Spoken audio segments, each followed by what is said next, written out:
Welcome back. My name is Dean. Nice to see everybody. On this, the Thursday, end of May. So much happening. So much going on. Battle of Alberta. Oilers could go through to the third round tonight. Really excited about that. Not only we got the Battle of Alberta tonight, I feel like we talked about Alberta more than we've ever talked about Alberta, and it's actually been glowing because of this hockey that we're watching, which is actually some of the worst hockey I've ever seen. But it's awesome because everybody scores 1,000 goals a game. Oilers are up 3-1. That game the other night was a bad game. That was a really sloppy game. Did you see the Blues Avalanche game go to overtime? Tyler Bozak score in overtime. See that? It's a former Leaf, no big deal. Yeah. Nazem Kadri's fucking playoff stud, no big deal. It's like every time someone leaves Toronto, they turn into Gretzky. No big deal. Yeah. Anyway. Nylander scored like 6 goals today in the World Championship. Yeah, he scored 100 goals, and everybody's on him today. No big deal. Anyway, we got some hockey to get to later on today. We're going to talk a little bit about the world of journalism, as difficult as that is for a lot of people that are in the world of journalism. We're going to get to that terrible story coming out of Texas, and as that's evolved, some of the parents and what they had to deal with sitting around watching the whole thing. We've got some video for you, so if you got a weak stomach, don't worry about it. It might not be for you, but we're going to try and be as cautious as we can about the story because it deserves some kid gloves, if you will. So we're going to get to that, and we're also going to do a little bit of a spelling bee because we're going to introduce a new thing today called the fucking spelling bee. It is the fucking spelling bee, and we're going to do it with our friend James P. White, who's going to be along around 3 o'clock today. And I'm trying to get him some. I'm a nice guy. I'm trying to give him money. Who wore a helmet through most of his high school? James did? Yes. He wore a helmet in high school? Was that because of the shunt? I didn't know that. Yeah, the shunt. Yeah. Oh, okay. Well, it's not because he's a bright man. It's nothing to do with his intelligence quotient. Bright is a very, very strong word. Well, he's standing by and he can hear you now, so just hang in there. James, he's got his look on his face right now. Do you want to see him? Look at his face. Hey, Jimmy. Hi, Jimmy. This is what I deal with all the time. Turn up your microphone. Can't hear you. I've been meaning to stop and then fix the mic. Look like this is another thing. That doesn't look like what he's doing. Yeah. The mic is an issue. Can we hear you? Okay, is that better? Yeah, a little bit. We'll get back to you in just a second. We'll work on your microphone. Turn your mic up, Jimmy. Before we get to the fucking spelling bee, before we get to why journalism sucks ass, before we get to Doug Ford, before we get to all that stuff, Texas parents, all that stuff, Lochlin, you had something pretty serious you wanted to deal with before we started today, and I appreciate yesterday we dropped a concern of ours on Ryan Lindley. Do you want some concern music, by the way? Sure. Mm-hmm. Okay. We are concerned that Ryan Lindley might be a Chinese spy. Might. That's putting it lightly. Because he has a Huawei phone, and nobody we know has a Huawei phone. Nobody who isn't a spy. Twitter DM today, and I know of this individual. I don't know this person, but I know of this individual, and I know that this guy's not one to mince words, lie, exaggerate. His name is Adam, and he said, my girlfriend has a Huawei. And she used to be an actual spy. She also said she bought it for the damn camera. To spy. Well, if you think about it, that's a real email, by the way. And I have more news about Ryan spying. Tell Cindy I said hi. I've got more news. I don't know her. He didn't tell me her name. I got more news. But I will say this. Every spy I know wants a phone that has a great camera. Why do you think it has a great camera? Take spy pictures. Hello. It's all coming together in a nice, neat package. You know what else happened yesterday? A neat package in a minute. Well, I'm sure you will. You know what else happened yesterday, Locke? We'll just talk like we're talking about a spy, even though the spy alleged is on the show with us. Okay. Over here. Have a look at this picture, straight out of China. Recognize anybody? Yeah, on the left. With a spear? Yeah. Yeah. I thought you meant Shelley Duvall in the background. Shelley Duvall. She looks like my neighbor, That totally looks like Ryan. It does look like your neighbor. I've met her. She's nice. She's really sweet. She is really sweet. What are you doing here in the picture with all these Chinese Communist Party soldiers? Obviously, I'm a double agent. That's why I'm there. Is that why you have the Huawei phone? That Yeah. hat barely fits me. It's my life. I got it from the locker room merch store. That hat right there. And you look so happy to be a Chinese communist spy as well. Like really They pay happy. well. Yeah. Yeah, I've got a thing. Totally Ryan too. Look at the sweat on him. I know. Yeah. Oh yeah. Yeah, that was He's a hard got day. boob actually. sweat. That's a total fat guy That was sweat. a hard day of spying that day. Do you know what? Hard day is fine. You know what I couldn't believe is that someone was listening to the podcast, took time to actually Photoshop your face into a Chinese Communist Party there another one? rally. There was Yeah, another there's one that was two. really funny too. Yeah, there's another one. I saw that this morning. Anyway, I thought that was pretty good. it's all coming up spy, like everything. Every time we talk about these phones, like I was talking to with a buddy of mine yesterday. He's like, because my son had a baseball game and he's listening to the podcast. He was like, I was listening to the podcast. And, what is this about spying phones? So I was talking to him. He goes, I've heard that. He goes, as a matter of fact, my neighbor worked for Huawei.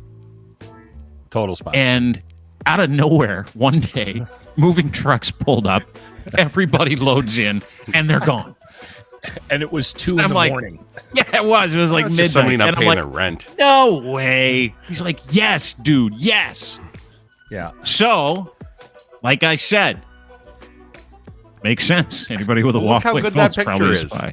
It's an excellent picture. I know, because they take great fucking pictures on those phones. I told you. But Locke, thanks for bringing that up. That's serious. Yeah. Thank you Look for at- the, you gotta- for the note, Adam. I appreciate it. We'll keep an eye on this guy. Yeah. Make If sure you you got a make- spy in your midst, you want to know, right? And Lachlan, make sure you check the other 3 unread emails in your inbox right now. I wouldn't want those to go unread. Or you're dead. Is there spy? Do you have spyware set up in here? What? And do you get paid to be a Chinese communist spy? Is that like, or do you get paid like Chinese communist spy money on par? Like, do you get Gets free $4 oranges a at day? Christmas. Would you get, if you're a Chinese communist spy here in Canada, would you get similar pay, like on par with what they pay, just general people for labor in China, like $2 a day? No, Because that's hard to live on over here. No. We get it. Well, if I was a spy from China, Yeah. we would get paid in Bitcoin, and it's not doing so hot right now. Yeah, hard to train, Yeah. hard to find. Yeah, It's hard to trace, and it really is. Yeah, yeah. This job was great last year. This year, not so good. no, Not so good. terrible. Terrible year. My Bitcoin's still taking a beating. Oh yeah, Bitcoin is just a joke. I'm hanging I'm in there. convinced now. Like every time I talk to someone about Bitcoin, again, friend of mine, he's talking to me about Bitcoin, and he's worried because he mortgaged his house and bought a bunch of Bitcoin a year ago, and he's like, "Fuck, I lost it all. My wife's gonna kill me." And I'm like, "Didn't you tell her you mortgaged the house?" He goes, "No." That's a good time together there. Yeah. Anyway, I had some blue check mark Bitcoin bro come at me today about the gun thing. It's funny how they're all libertarians too. yeah. Yeah, it's just Oh, a big, if you are Jordan somehow Peterson defending this gun situation, honestly, go like literally do us all a favor and go walk into some body of water and just keep going. I'm dead serious. Put some weight in your pants and just head into a lake or a lagoon. Get rid of yourself, because first off, this is the other thing. I was just making myself a sandwich. I had a quick nap before we jumped on here, and then I grabbed a bite to eat, and I had CNN on, and they're literally, this is how pathetic, this is how sick that society is down there. They're literally having a conversation about lockdown protocols and whether or not a fucking door should have been locked or unlocked at an elementary school. They have lost the plot. The conversation starts and ends with a kid walked into a store, bought an AR-15, 300 plus rounds of ammunition, shot his grandmother, walked into a school, killed 20 plus people. Kids, mostly kids. That's where the conversation stops and ends. If you're sitting there dissecting this and breaking this down based on who should have done what should have happened, did they use the PA system you've lost the plot. That society is sick. It's not redeemable. You guys are you're so far gone, it's not even funny. This is palliative care for a society. This fucking kid was 18. He was mentally ill. He got a gun and he killed a bunch. That's it. Conversation over. You start there. How do we prevent mentally ill people from getting guns? Lots of people have lots of really good ideas and have tried to get those ideas implemented in a very large country that has had 27, probably 28 or 29 mass shootings in schools this year. Stop having conversations about whether or not the fucking substitute teacher should have locked the back door or whether or not they were supposed to hide in the fucking bathroom or not. You guys have lost the fucking plot. It's over. It's over. I wrote about it last night. Yeah, I wrote about it last night on our website, and it was Ted Cruz. Ted Cruz was giving a stand-up in front of the school saying that, oh, well, I talked to the parents at Santa Fe when they got shot up 4 years ago, almost to the date, and they kept telling me that we want the cop at the door and we want the doors to be locked at all times. It's like, that's not what they were telling you, you fucking liar. Yeah. Their kids are dead. They don't care what happens at that building anymore. They don't go there anymore. So you're right. They've lost the plot. They're so deep in their own fucking conditioning and baked in love of guns it's gone. And if you try to reason with it, it's futile. There is no reasoning with it. So I don't know what the answer is now. Do not send me anything to defend gun use or needing an AR-15. Do not, please don't. I don't need that kind of anger in my life right now. Don't send it to me. Yeah. Don't call me. Don't text me. Don't send me Facebook. Don't try to prove to me that you're sick. You're ill. You need help. You need mental help if you think that you can defend this from a Second Amendment. Like you're sick. And if it's any other argument. Yeah, if it, and I felt that way today as well, and I think a lot of us have, is that, we spend a lot of time looking for a side in stuff like this, whether it's to performance tweet, whether it's, for our own good or narrative to be able to understand what would force, anybody to go into a school to assassinate and execute to the point where they require DNA to identify some of the bodies of these children because you can't identify them. Who would go in and do that to these children? Why, right? Why would you do that? And what are the impetus? What are the things? What are the inputs that go into what made that happen? And that's all a generally decent individual will want to know, right? Is after you get over the shock and the grief of the death of these beautiful little children for no reason at the hands of a crazy fuck who happened into 2 AR-15s and 375 rounds of ammo, the very first thought out of my head is, oh no, as a parent. The second thing is, why all the guns? When is someone going to do something about the guns? Because I feel sorry, sad, sick, nauseous for these children. Over and over and over again. Canada's had 2 mass shootings in this calendar year. The United States has had 288. That's the 25th mass shooting at a school in the United States. 300,000 children have been killed by firearms in the United States since Columbine. Do you want to know something else? Deaths per 100,000 children by cause. Number 1 cause of death by children per 100,000 as of today. 2021, 2022 is firearms, guns, children. It surpassed motor vehicle traffic accidents. And it's been going this way sometime, right? And we've seen it. But when someone comes out and says something like this is what you're talking about. This is Ted Cruz, Ryan. This is from your post. You can go and read it. Ted Cruz legitimately blames a teacher or a janitor for not locking a door, not guns, not background checks, not the freedom that everybody has to purchase an AR-15 and 400 rounds of ammo when they turn 18. He's going after the door.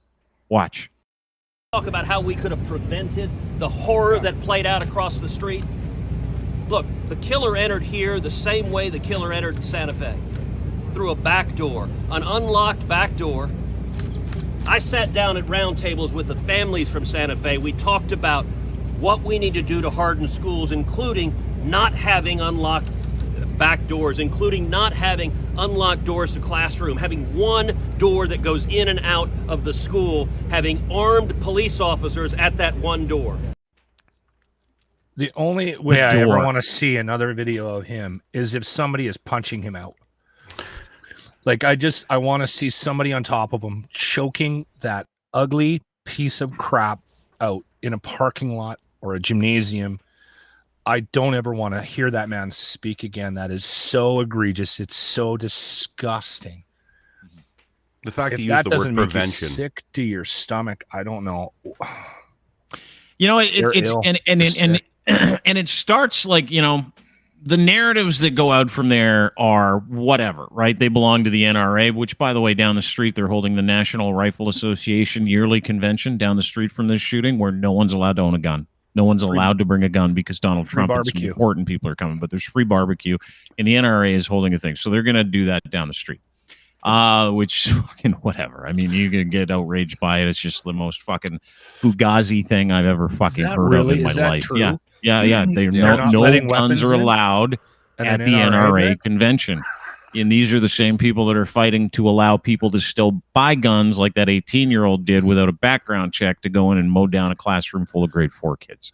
So that's a legitimate reality. Not at all. No, and they don't care.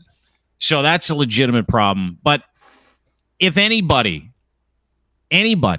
sees a story like this and thinks of themselves and their rights first, at any point, you're a cunt. Yep. And you are a useless member of society. If your first thought, when you hear about 21 people, 22 now, 23 if you count the teacher's husband who died of a heart attack today, by the way, because of the grief. Yeah. If your first thought is you, or trying to turn this into something that benefits you, you're the lowest form of individual on this fucking planet. And you deserve no oxygen. You deserve no fellowship. You deserve no privilege at all. Because the first thing you think of when 22 people die is you. You know what that says? That you are a useless piece of societal shit. You are a cancer. You are garbage. And if there is a news outlet, or if there is a news organization, or if there's a lobby group that motors past the human cost that we're seeing down there, you're a useless piece of shit too. Let me play you a video. This is a video, and it's significantly longer than it needs to be, but it is what it is. For 40 minutes after this asshole goes into the school and starts shooting up these children in this classroom, police in Uvalde, Texas, waited outside for 40 minutes. Parents begging them to go in and do something, to go in and save their children. Please go in. Please. What the fuck are you doing? Please. I want you to watch this video. I'm going to play this for you. It's long. It's shitty. It's awful. It's what was going on while these children are being murdered inside the school, Robb Elementary in Uvalde, Texas. And these are the policemen, not only not doing anything, but as parents go in to try and save their own children, they get attacked and legitimately grabbed by the police saying, you're not going in there. There will be a lot of different narratives around why, but the reason why is these cops are scared to fucking death. Scared to death. Watch this. Look, they're just all fucking parked and outside, man. They need to go in there. Get in! What the fuck is the fucking deal, dude? There's kids. Oh, man. I'm gonna go. I'm gonna fucking go. Look at that shit, bro. They're all in there. The cops ain't doing shit but standing outside. All the kids are inside the fucking school and they're just standing. They're fucking parked. Oh my god. Where in the fuck? Oh, nobody's fucking not. Fuck that. Look, they're over there with the guns. Oh my god. And all the parents are gonna go in. They. Fuck that. Like, our kids are there, man. My son's right there.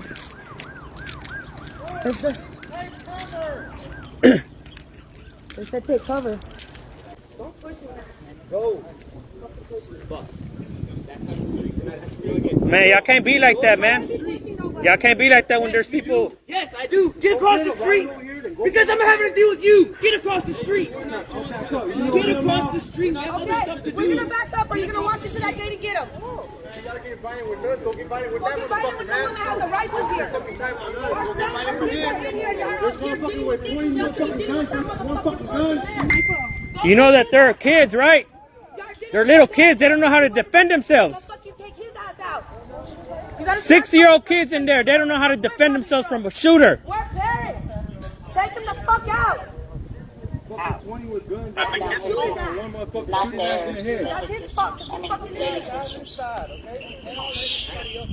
understand that, but fucking take him out or something.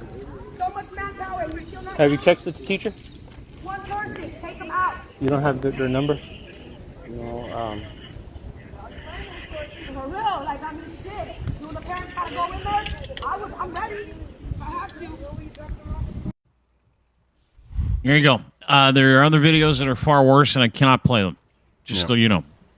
But that is a great example of the heroic Thin Blue Line that showed up to take control of the situation. Do you know who shot the shooter? You know who eventually got him? Was a Border Patrol agent that drove from 30 minutes away, got there, walked in, boom. Because the police, local police, wouldn't do anything. Nothing. I did a bit of digging on that as well, and the local police has a SWAT team, and it has 8 or 12 members. It was unclear which one, and apparently that Uvalde or whatever township, 40% of their municipal tax roll goes to policing.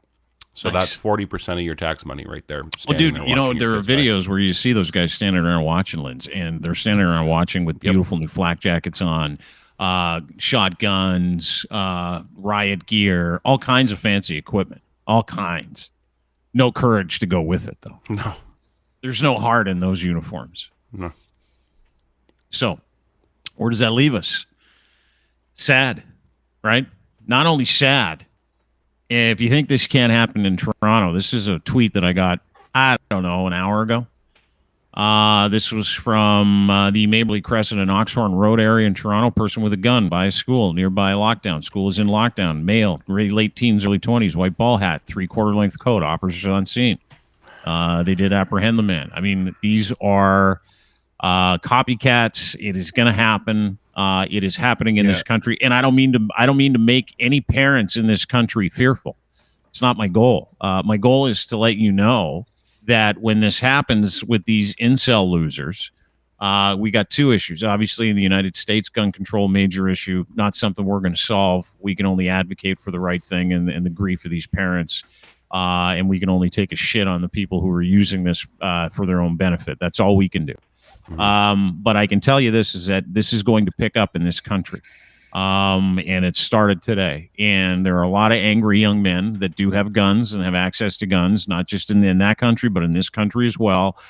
These are, and we're seeing these angry young men, disenfranchised, pissed off, run around and act like jagoffs with weapons because they want to be that guy. I mean, there's this huge feeling of like notoriety where these guys feel like they're going to become somebody in their group of incels, and these group of incel guys hold each other up as heroes after this stuff happens, like Breivik in Denmark and the dude in Christchurch and the guy in Buffalo who had all those names on his AR-15 as he went in and killed 13 beautiful African-American folks that were just trying to get some fucking groceries. So anyway, my point is this. You are as Lochlin says with politics, we're entering a different time, but you are on your own with your children. In the United States especially, I said it yesterday and I'll say it again today. I don't know how anybody confidently sends their kids to school in the United States. And you know what? I feel the same way here. I've got one kid in high school, and yesterday we were driving to his baseball game, and I said to him, because we were talking about this, and he was quite upset by it. How could someone, want to go in and hurt kids just trying to learn? How could someone go in and he's trying to process it in the first person because he's a kid trying to learn, right? Yeah. And I said, there's no reason for it, but you have to be aware of it. As a young man, You got to be aware of it in two different forms. And I would implore parents to have this conversation with their young men and women too, specifically young men. Not that young women can't be leaders. They are, but we're not seeing young women walk around with machine guns shooting people in schools. Been a lot of years. You have to talk to your son or daughter about the danger of that possibly being their life and their situation. It's happening here. It happened again today here in the city of Toronto, as we just showed you. The other thing that you Bit have of a to difference. do, Kid was he had a hunting rifle on him, not an AR-15 and 300 plus rounds that he bought. hunting rifle with ammo, and he's in your school. Sporting Goods. Yeah, fuck's sakes. So you got to talk to your kids about two things. You got to talk to them about the threat of this kind of stuff because it's front and center, and you also got to talk to your young men about not being disenfranchised. You got to stay close to them. You got to hang on to them. You got to make sure that they're mentally aware. You got to help them with their surroundings. You have to help them understand how to grow up and put life in perspective. And you got to listen to those kids. You have to listen to those kids because those are the kids that are doing this. They are. It's interesting. Not that this ties in directly to the conversation we were having about Jordan Peterson, but the reason why I was a little hesitant about shitting on Jordan Peterson last couple of weeks was because I think he's a byproduct of a bigger issue in society today. The fact that he has so many followers, I think, should be looked at. And I think we should be trying to figure out what's happening. These men don't feel like they have a place in society. They're lost. They're searching for something, and they're putting the wrong people up on pedestals. Right. And I think that's what's happening in the Jordan Peterson sort of thing. That's, that world. The fact that he's got that many followers and that many people that are sort of not at his disposal, but listening to what he has to say and buying his books and stuff. Yeah. Dude, did you see what Peterson tweeted today? Did you see what he dude? I'll show you. He tweeted this today. We have to agree never to publicize the names of school shooters and other publicity-seeking mass murderers. This is not a gun or even a mental health issue. It's an issue of benevolent narcissists weaponizing mass media. So he's blaming narcissists and mass media for all of it. If that's not the pot calling the kettle black. Yeah. What a fucking He's a fucking asshole. stunned cunt, too. Pardon my French. Yeah, he was in Kitchener last night. Apparently, somebody let me know that he was speaking on stage in Kitchener, and I could just imagine what he was saying about what happened in Texas. And Locke, you're right. I think you hit the nail on the head there. He's an advantageous grifter filling a hole. Is all he did. JPP. Yep. He's an advantageous grifter. He's a snake oil fucking charlatan that's in it for the dough because he knows that there's those people that you mentioned, those people that are lost, those people that just don't have anywhere to look or anything to grab onto, and he saw that and he became that. And you're right, they've made him Christ-like, and it's fucking disgusting. And he knows it. And he knows it. I don't buy for 1 second that he's fucking nuts. This is a show. This is all a fucking show. This is all for money and books. Mm-hmm. Great point. Yeah.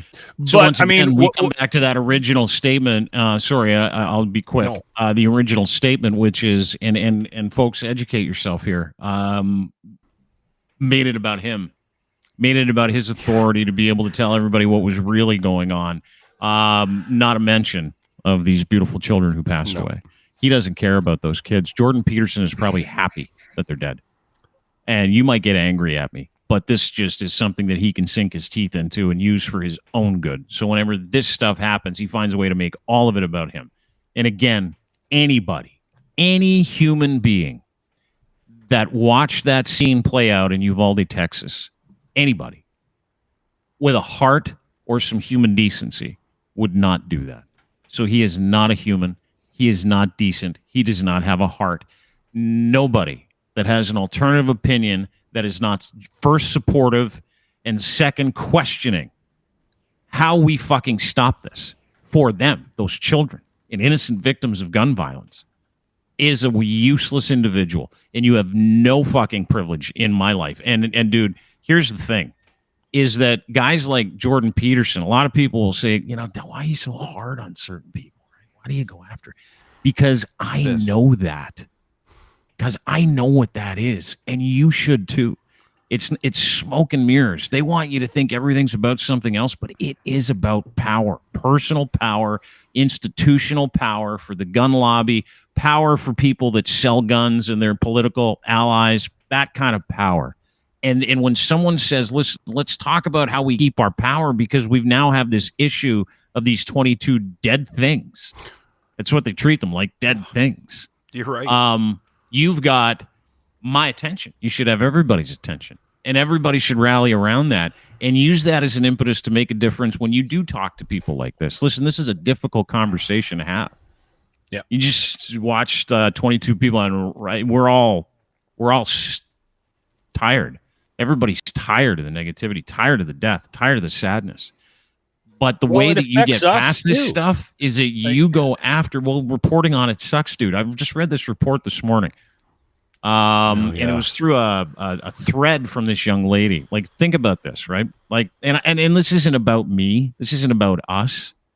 But the world that we live in, where you've got certain institutions vying for power and influence, and that is in the media. Like, we're seeing media change the story, say it's not that big of a deal. This is about one guy that was sick and wrong, and he was a trans cross-dresser, which was all a lie, and all mentally ill and all this stuff.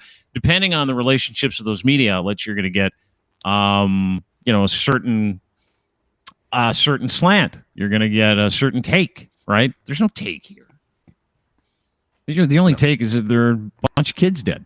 Yeah. It didn't need to be dead. That they use as collateral. It's collateral damage to get to that end goal. It doesn't matter if it's kids, if it's old people. It doesn't matter anything. We've seen it. We've seen it especially for the last 2 years. It's been under a fucking microscope.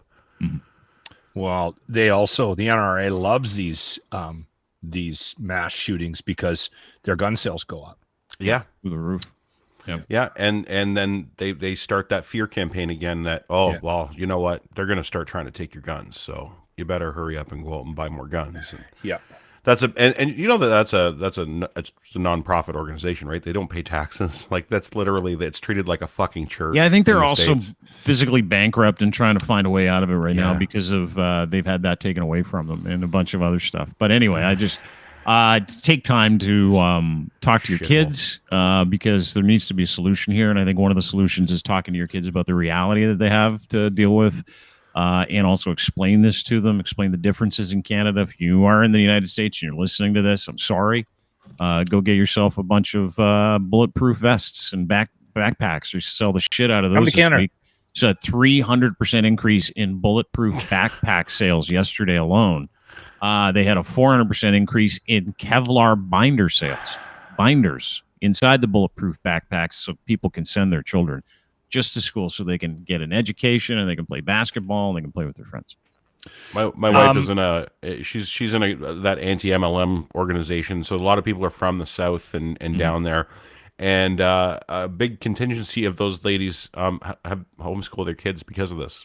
This was before obviously this happened, but they I couldn't imagine. You're right. I thought about it all day yesterday after you tweeted that yesterday. I said, how the fuck do you send your kids to school and not have your eyes on them all day long in that country?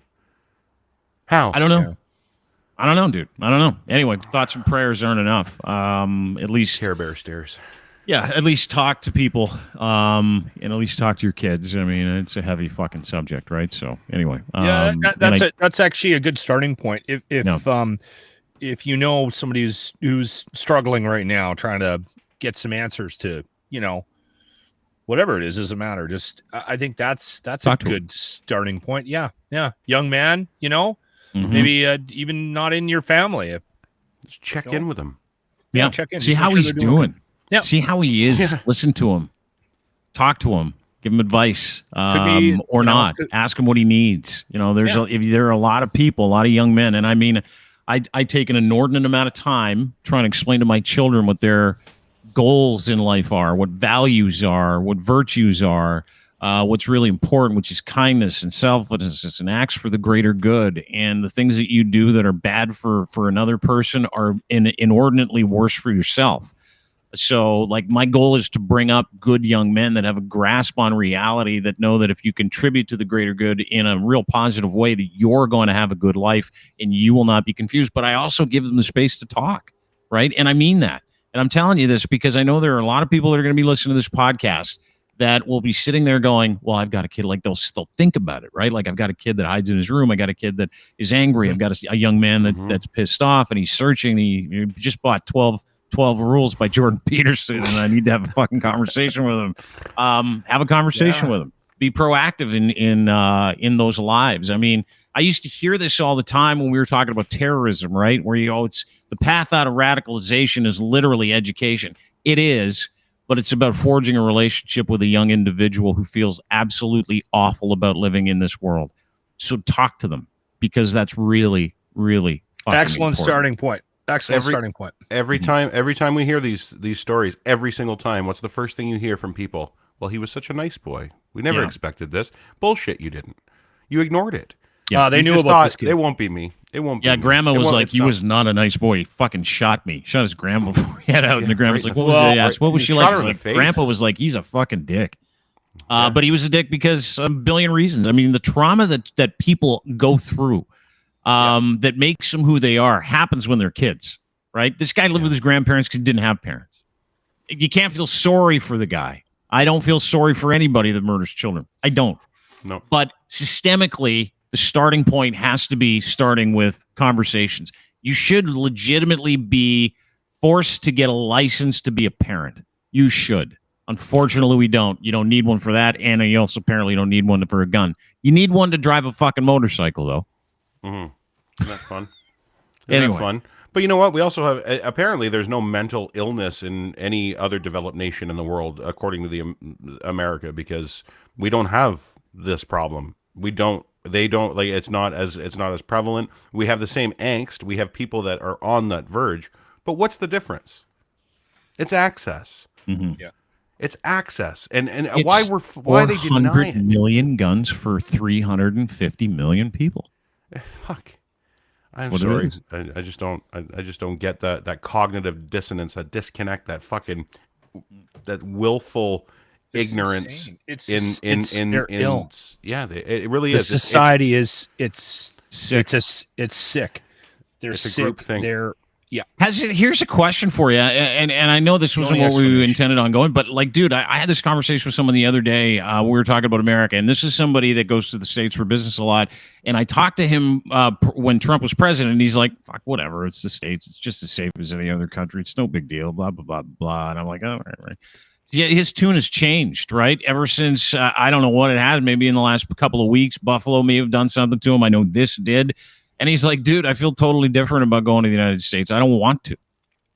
Like, he's considering getting a job change. He's got to travel there like 3 times a month. And he's like, I want to get out of here. I had a conversation with someone yesterday that is legitimately leaving the United States, coming to Canada to put their kids in school and hoping that the family can find jobs. But they're related to a Canadian, so they're going to take advantage of it. I mean, stories like that and like hashtags of things about move to Canada, how much, and if you Google what does it take to move to Canada from the United States, it's like the first thing that comes up now because and I hate to turn this into a look at us when this is a tragedy, but we got our own issues. We got our own issues, and we're seeing them right now. But at the same time, gun issues are not issues here the way they are in the United States because we have massive gun control laws. We get huge gun control laws in this country. Yeah. You might not think we do, but we do, and they should be stricter, and they probably will be. And I will support that, no matter who the government is who put that in, because I can't see this anymore. I don't want to see this here. Well, I don't want to no one see this does. here. when I said it affects us, I meant it affects us in Canada. Like when we're watching, we get a lot of your news, United States of America, and it is so hard to watch. It just the look on my wife's face the other night when this broke and we had the TV on, she was just, you could just see the damage it's doing to her. Like it's so difficult to watch. I had a conversation with Ashley last night about it. The same thing. I said, I feel guilty because I don't remember the names of the kids and their faces from Sandy Hook when I was so affected by Sandy Hook. I said, I don't have the bandwidth. I don't have the capacity to do it because you just can't. And I said to her, I said, I don't like that about me, even though I know that's not my, it's not it doesn't make me a bad your person. Responsibility. Yeah. But I don't like that. Like I'm losing that. And it's just out of sheer fucking volume. What the fuck is going on? Yeah. So, well, yeah. I don't know what to say about it other than I just all my thoughts. You can't say anything. Until they figure it out. They gotta fix it themselves. And it's the same thing we've talked about Russia. It's like listen, I understand that war is being perpetrated by one individual. But every time somebody tells me about a new way they're making it painful for Russia and Russian citizens, I'm like, do it. Let's do it. Because eventually, at some point, maybe somebody will run into that school. Do you understand what I'm saying? Maybe somebody will run in, and maybe somebody will actually get into power down there that will have an impact. Maybe eventually somebody will have can't the do balls it in the to States, dude. Take you can't do it in the States, a grenade and put it up his Putin's Putler's ass. arse. Old Putler's arse. Like I'm telling but you right can't. Now. The United States is such a different animal that way because you're literally seeing people tweet at individuals asking for common sense gun control. Try it, and I'll show you what the Second Amendment's all about. Yeah. Try it. You have 400 million guns in the hands of 350 million people. Half of that country has probably got a little common sense and does not own a gun. So you have 400 million guns really in the hands of maybe 150 million insane people. That's a big fucking army if someone comes and tries to take your gun. There are so many guns in the United States. The idea of some kind of amnesty program like they did in New Zealand or Scotland several years ago when they had that shooting is not feasible because so many people would rather die in a hail of bullets than give up their weapons. It's just the way it is. It's just the way it is. So and I love how you think. Yeah, dude, it is a sickness. It's like, going to a country that everybody there every day shoots heroin and it's no big deal, right? You're like, what the fuck? Where I'm from, this is terrible. It can kill you. And they're like, no, we're cool with it here. And they boom, just drop in the streets because they just keep shooting fucking heroin. It's the same thing. And it would be totally acceptable in that country, but it's not acceptable here, right? And again, there's a gratefulness for where we live and because of it. And I don't want to drag this whole thing on because it's an incredibly sad thing and we could sit and talk about it, until we're blue in the face. But absolutely, my heart is heavy and sick, as is all of ours. And I think it really starts because you can't go through this and sit in the dirge. You can't. You got to live in the possibility that you might be able to make a difference just at home. So make sure you talk to those kids. Speaking of kids, please welcome to the program, James P. White, ladies and gentlemen. James P. White. And you're not a kid. Is my mic better? Yeah, it's not better. It's in fact, it's way worse. I don't know what's to do with Can you turn it around? How many podcasts you're doing? Podcasts every day. You haven't figured out your mic? Now? Is this no? No. I don't even think that's the microphone that you got selected. I think that's You know what? My sound's better if I just talk through my computer. Well, that's because it's the microphone on your computer is picking you up. You need to change the setting. The mic isn't even on. You know what? That's okay. That's okay. Jimmy, how are you? James P. White. Let's welcome him. I know Locke has seen this guy all day and for several years every day, so he's not as impressed as I am. His face. Yeah, he's tired of Jimmy. Are you mad at him for some reason, or is he just bugging you because he can't get his audio working? Jimmy. Is this better? It's the life of Jimmy. Sure, No. it's better. Yeah, it's better. Just speak loud. No, You'll be it's not fine. better. Just It's talk not really better. loud. It'll be like this Every time. forever. It's okay, dude. It'll I don't be mind. like this So forever. there you go. Why get mad? This is just how it is. Yeah, accept it. James P. White joins us. He works with Locke. smudge all over his camera. It's got schmutz. Need one of these. Got some Lachlan's schwitz over on there. his camera. He's got a little schwitzing on his camera. James, how are you? Nice to see you. I'm doing okay. Yeah. Okay. Well, there's a little tension here with you and Locke. Is everything okay with you guys? No, we spend way too much time together. I'm ready to beat him up too. Are you? Okay. Well, I don't want to start any fights. We just wanted to have you in because I wanted to help you out. Just a lot of work. It's just a ton of work all the time. It's constant. It can't be smooth with Jimmy. It can't be. I appreciate that. We even said, hey, fix your mic, and we bring him back. It's worse. Like, I've never met somebody like this before in my life. And I swear to God, he was presented to me somebody that's like putting pieces together in the world that we live in, said, there's a really, really angry man. How do we make him angrier? All right, let's introduce him to James P. White. I feel like we're on the Jerry Springer panel. James, how do you feel? Yeah, James. No, I don't want to go there. Okay, good. It's coming to my attention, though, James, that you do extra gigs on the side, right? To supplement your income. Like you're a male stripper. You do like cameo things for people. Is that correct? You do those too? We have done some stuff like that where he does strip shows, like, and does little videos, but that's all been for charity. Like we did Valentine's Day ones. I think we did them for Mother's Day at one point. Now he does the St. Patrick's for himself, though. So that's the St. Patrick's Day thing is an annual event where he dresses up as Peter the Leprechaun, and he goes around to like 10 bars in town, and he goes in and he has a little act, a little routine. Hey, Peter the Leprechaun, would you like to see me Lucky Charms? And he throws gold coins at them, and people love it. And he makes good money. He makes like $1,500, $2,000 some years. Shit, that's not bad for what nice else work. do you do, Jimmy? What else do you do for the Glory Hole Tours? The Glory Hole Tours is a thriving business. No, it's an organization that's run by Lochlin Cross and Grant Johnson. No, he's lying. Yeah. Today, but you do some Glory Hole tours. You're just not in charge of the business. No, You're the tour guy. I do nothing with that.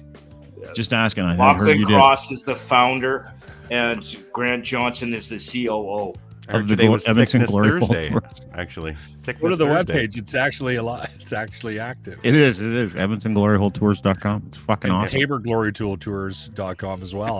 I pay for 2 URLs. Just it's worth the $50 every year just to talk about it. At first, it was set up to my Facebook. Yeah. The Edmonton Glory Holes tour thing was set up to your Facebook account? I was getting messages trying to find out more about tours, so we had to create a Glory Hole Tours Facebook so they would quit messaging me. Yeah. Well, listen, you can be angry about it all you want. It's all a joke. Just relax, which leads me to my next opportunity for you if you want to get out of doing Glory Hole Tours in your hometown of Tabor. I would like to do something with you called. Takes care of the tours when he's not. Oh, does she? Your mom does Glory Hole Tours? No, is that for real? That. Do they do it on your like mom the back goes of the to Glory wagon? Holes? No, she just does the tours. Okay, so as I understand it, you like making money on the side. So I'm going to offer you $100 cash. Okay, $100 cash. Be fucking painful. To spell 5 out of 15 words correctly. I doubt we're going to get to all 15, but you got to get 5. Okay?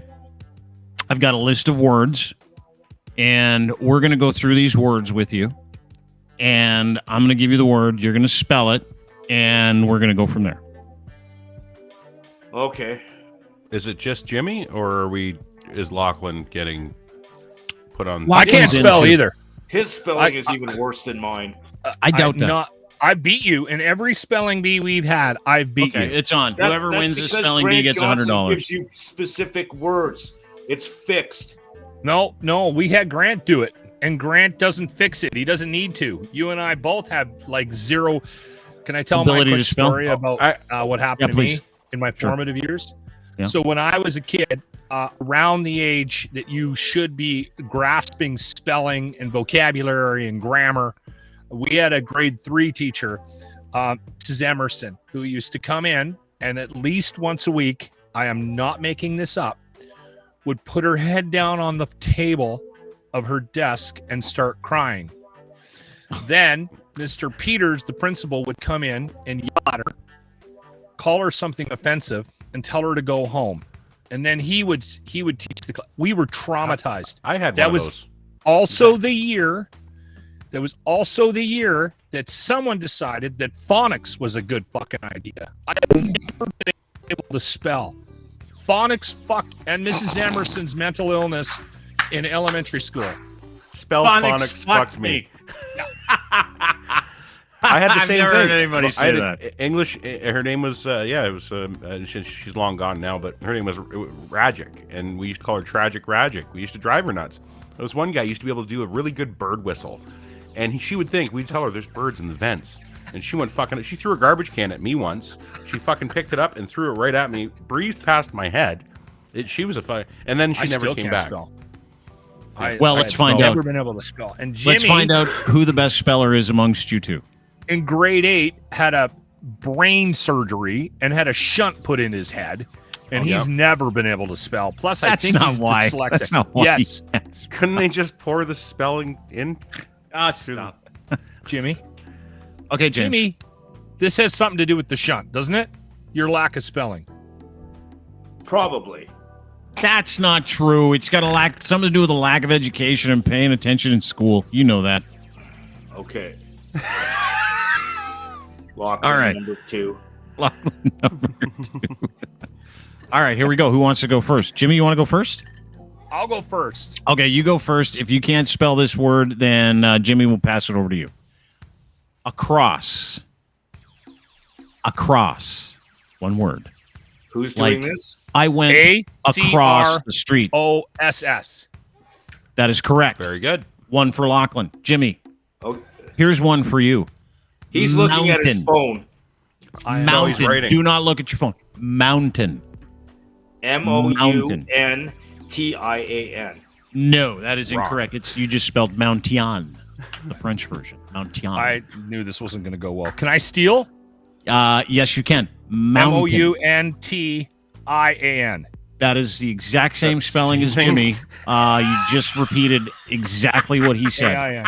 and it is Did I? still wrong. You're both wrong. Lochlin won, Jimmy none. I've got Next the one, score Jimmy, happening back here. to you. Jimmy, neighbor. Neighbor. NIEGH. No. Lochlin for the steal. Neighbor. NEIGHOR.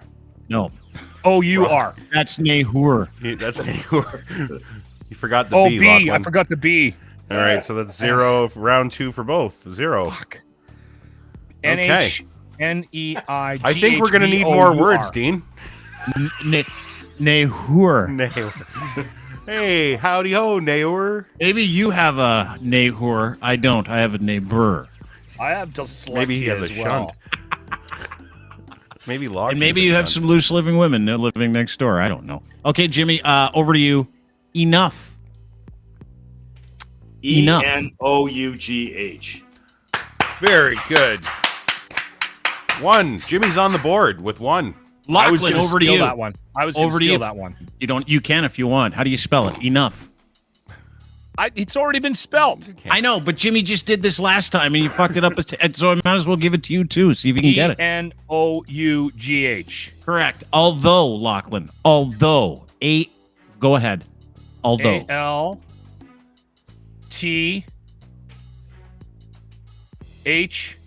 ALTHOUGH. He shouldn't be able to use a paper. I have to write it down. You can get a paper if you want, Jimmy. It's not cheating. Yeah, do you got a paper and a pen? You want a paper and a pen? You can do it. He's not going to be Great. able to drink his beer. Need a No, I crayon and a need circle room of for my paper. beer. Safety scissors. Okay. And his microphone Yeah. that's apparently in the bathroom Oh, due to the microphone. porcelain sound we have of the podcast today with him on it. 2-1 Lochlin Cross. 2-1 Lochlin Cross. Jimmy, believe.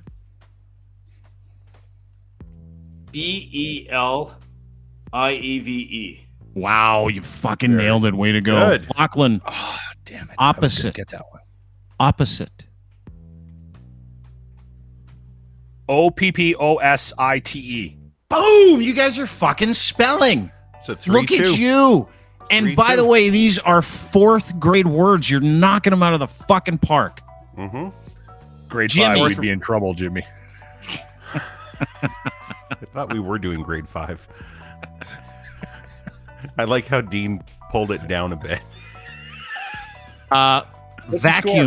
Vacuum, Jimmy. 3-2 in the It's fifth 3. round. Yeah, it's 3-2. You guys are killing it. Vacuum, Jimmy. VACUUME. No. VACUUM. No. Steel. No, I got UU. No. VACUUM. You see, you had 2 C's. You had 2 C's in your first spelling I had of it. no. No, I had one C. he did Did he? only have one. I did get it. I got it. stand corrected. I apologize. Yeah. Sorry. It's 4-2. Lochlin. Jimmy, over to you. Are you ready for this? Round 6 now. Yeah. Yeah. Elementary. ELEMENTARY.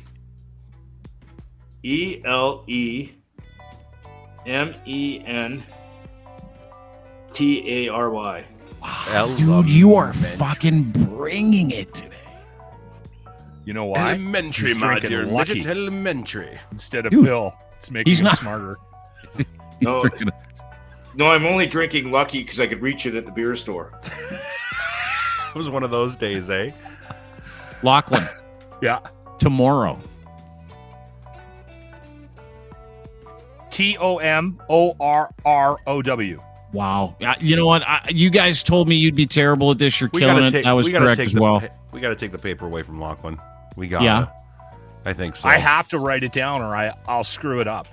That's Well, why the we need to point. take it away from you. Welcome to the bit. Jimmy. Government. Pardon me? Government. GOVERNMENT. Perfect. Very Lochlin. good. Wednesday. WEDNESDAY. Fucking yeah, dude. Like, I don't even know if we have to do this anymore. This bit sucks. Take the paper Well, are you away guys from cheating? law. Are you guys cheating? Is a lot. I should am we take the writing it paper out. from- I'm writing it no, out. No, Take no, the no, paper no. away from Stop. law. These aren't that You hard. can't do that. Okay, No. We're gonna. okay. You know what we'll do? Sorry, I got an idea. So we're about halfway through. Let's have a recap. 1, 2, 3, 4, 5, 6 for Lochlin and 4 for Jimmy at this point. So now at the halfway point, it gets tougher. No writing down. I like How that. about that? I'm not going to get another one then. We'll I find doubt out, it. won't we?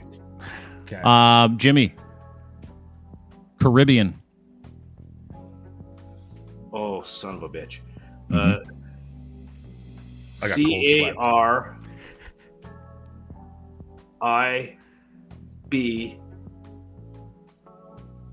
CARIBEAN. No. Oh, so close. Slock for the steel. Caribbean.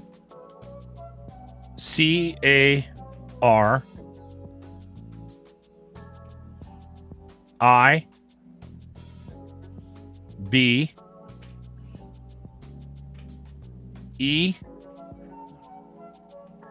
Wrong. No?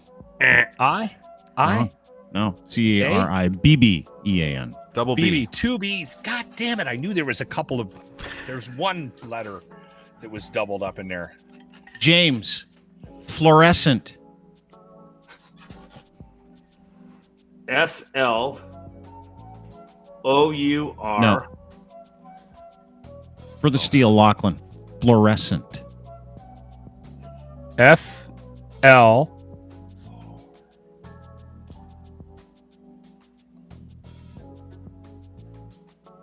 FL. Floor. OU? Jesus. It's going to be a That's a long tough day. one. Fluorescent is. No, it's not. Because you're not. You have to say it the way it's actually spelled. It's fluorescent. Fluorescent. It's I'm gonna fight you. FLUO. I'm gonna fight you and Mrs. Emerson if I ever see her again. Oh, Fuck you, fucks. Shove it up your ass. Jimmy. Absence. Absence.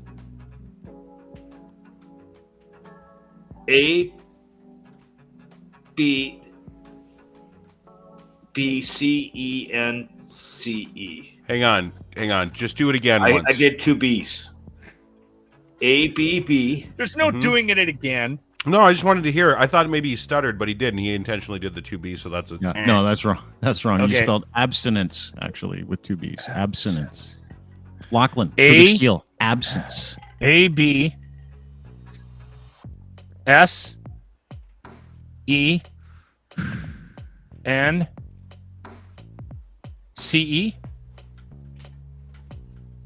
No. Okay, what is it then? No. A-B- ABSENCE. ENCE. Round 11. Last one. I have to spell out shit. I can't. I have to write it down. I'm a visual person. There is I a gotta see it. noted difference, isn't there, in you not writing stuff down? I can't. I have to write things down. Same as he has to print maps. Same thing. You have Very to print maps still. Very different. I don't want to You talk. print maps? Do you really? I don't You trust my phone. To do the turn by turn. Oh, then I Quest. need You to see it. I need to see it. Random But you're not McNally only explaining it exists still fully. because of We Lochlin. have the Bermuda Triangle in Alberta here. Sherwood Yeah, Park. sure. Yeah. Nothing actually makes any sense in Sherwood Park. Once you go in there, it's like going into like I don't know X-Files zone. And I think they've done it. They've screwed up all of their electronic maps. I'm telling you right now. Yeah. Okay. Yeah. Sherwood Park, Everyone else uses them, but you print them out. Bermuda Last Triangle. word. Last word. Syphilis, Jimmy. You should be familiar with this. Syphilis. Since I've only had sex once, probably not.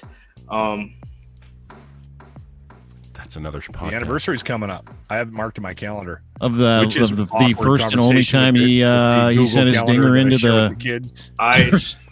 I'm calling inaudible. I'm not doing this one. I can't. You're not doing I'm syphilis. All right. Can I write You this wanna one steal? down? No, you can't. Syphilis. Syphilis. S. Yeah. Y. Yeah. PH. Yeah. Y. ILIS. Syphilis. ILIS. ILIS. Yeah. Well, no one wins today. But I'm impressed with both your spelling, and I'm really happy that Jimmy admitted to that the anniversary of the first time he used his dinger is coming up too. Congratulations, Jimmy. We usually celebrate. So you did win, Lochlin, just so you know. Even Yeah. though we didn't finish, but you did Thank you you. did beat Jimmy. Yeah, and I can't give you the But- $100, Jimmy. I tried. But the thing with it though is the fact if he would have not used the paper at all, he would have got one right. Quick he didn't question. get That's one true. right without the paper. That's true. Army Chris asked a question, and I think this is a valid question. Is shit pump supposed to be hyphenated? Yes or no? Yes. I know how to spell shit pump.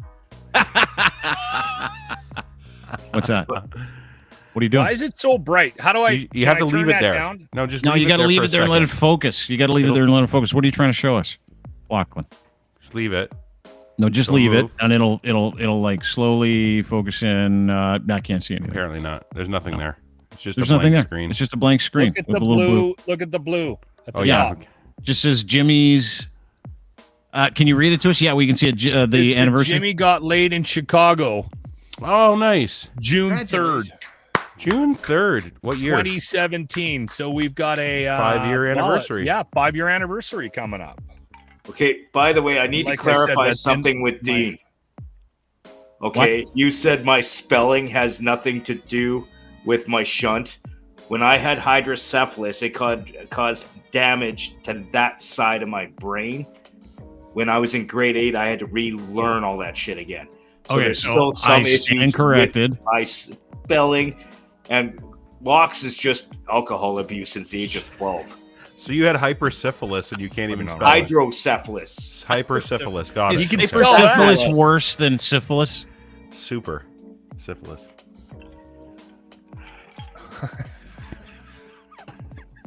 Dude, we're just getting to know you. Don't get so angry. Yeah, I'm just Jesus trying to Christ. figure you out. Dyslexia. Just trying to You have know. dyslexia too. Did that become before or after the shunt? That was Because you put things. You do the same thing I do. You flip words around. that's because it's all on that side of the brain. Yeah. So it's he it's has from random syphilis. punctuation, random capitalization and stuff. That's Mhm. why we get him to do all of our social media posts because we find it so funny. It is kind of funny. And then our promotions Jimmy. department comes in and fixes gotta be it hard. after we do the show. They hate It's gotta it. be hard, eh, James? It's gotta be hard. Listen, buddy, I can't give you the $100, but we're gonna come back and we're gonna try this again maybe next week. See if we can't get Fuck you that that. $100. No, we're not doing this again. This is a stupid bit. I No, hate it's this a great bit. Like No, I you said, don't I like don't it because think you were other part of it, people and you enough. and you I can't told you spell, and guys you that- just look like it. Yeah, dude, I know why you don't want to do it. You don't want to do it because it's hard. Because But you'll we're look getting like better. I want to I'm not help you. learning. I'm not growing. I'm 52. Did you No, learn but how to spell syphilis today? No, Yes, you I didn't did. fucking Yes, learn how to you spell did. syphilis because it leaves my memory immediately as soon as I'm done because it's useless information. I don't need to learn how to spell syphilis. I You don't have should time know or how to energy. spell syphilis. It's very Why? important to know Why? how to spell syphilis, just in case Why? you get it, So, Locke to doesn't recognize I'm not gonna words get properly when you syphilis. read them. Can you? Locke doesn't need to learn how to spell. He's got his wife and Grant. And a fucking spell check. Google.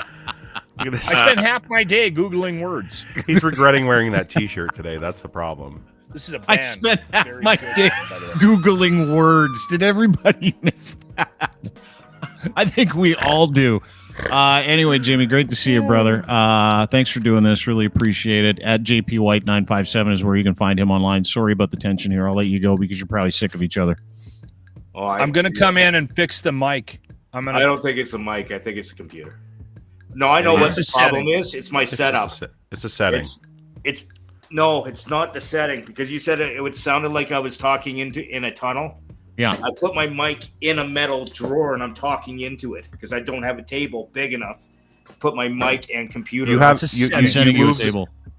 You haven't turned your mic on. You're not actually activating the mic when you turn your computer on. You moved Anyway, the microphone like, away. Let's remember? talk about it after. Yeah. Let's talk about it after. I got journalism to talk about here. Anyway, James, it's nice to see you. I love you, buddy. Jedi I'll see you in Jimmy. the morning. All right, See you in the Jedi morning, Jimmy buddy. podcast, the Jedi Jimmy podcast, where we get your fine podcast. Sorry, dude, I didn't know you guys are on a heater. I had no idea. No, we're not. But when, as That's soon as just he the came on dailies the every show, day. you were like this. Yeah. This was your face when, as soon as he popped in, you went. because I told him his mic. We told him 3 times ago that his mic was fucked, and he still hasn't fixed it. But that's part of the bit. Unintended content. You didn't think he'd Probably fix it, on did you? his whack-off tablet that was made by Samsung in 2001. That's he's- Get a okay. Huawei. That's okay. should get That's a all Huawei. right. Should get a spy phone. Anyway, we were talking about journalism earlier. We used a lot of paper today. Did you see? And it's a big story to spell. Yeah. Did you see Sean O'Shea from Global News get roughed up by Doug Ford security guys? Yeah. Is Sean Now- O'Shea the one that got asked to not cover Doug Ford anymore that you brought up last week? Interesting how that whole thing shakes out. So we put out a story today basically saying that Doug Ford had roughed a true story. Well, let me play the video and then we'll get to the story. But this is on the weekend. Doug Ford magically shows up to Uxbridge a couple days, like 2-3 days after a tornado devastated the town because, as you know, he's hiding, right? Because the people that are trying to get him elected know that he's too stupid to talk to anybody. But I want you to watch this exchange, and then we're going to talk about it because I found the whole thing interesting. Had an interesting exchange with the good people over at Global News today about this whole thing, and it was a good exchange. Got no interest in making a story when there isn't one. This is a story, and I'll get to it in just a second. But watch this. This was an exchange, heated exchange with a little physical altercation at the end. Watch this. It's cool. Talk about how we could have prevented the Never mind, that's just to the get us wrong mad. one. Just to get us mad Told you This again. is the next video. time I want to Why you're not releasing your campaign schedule to the media, why you're not letting people know precisely where you're going. Something. Well, I'm out there every single day. I don't know if you're there, but I know where are you. Global, you're there all the time. So we look. That's not what I forward- asked, sir. Well, I know, but I'm just saying I'm out every single day. You're welcome to be there. And For political campaigns in Ontario for 35 years, leaders of all stripes, including sitting premiers, have released where they're going, who they're going to talk to. Why do you not do that? Anyways, again, I'm out every single day. I think it's a very clear message where we stand. I wanted to ask Ford about a story he never addressed before. Last summer, the party sent out fake invoices to donors. What do you think about sending out fake invoices to donors? You're here to people. I think we should focus on. No, I'm asking you specifically with but respect. What we should be focusing on. These people are hurting right now, and you're worried about politics. Yeah, you came out for politics with due respect.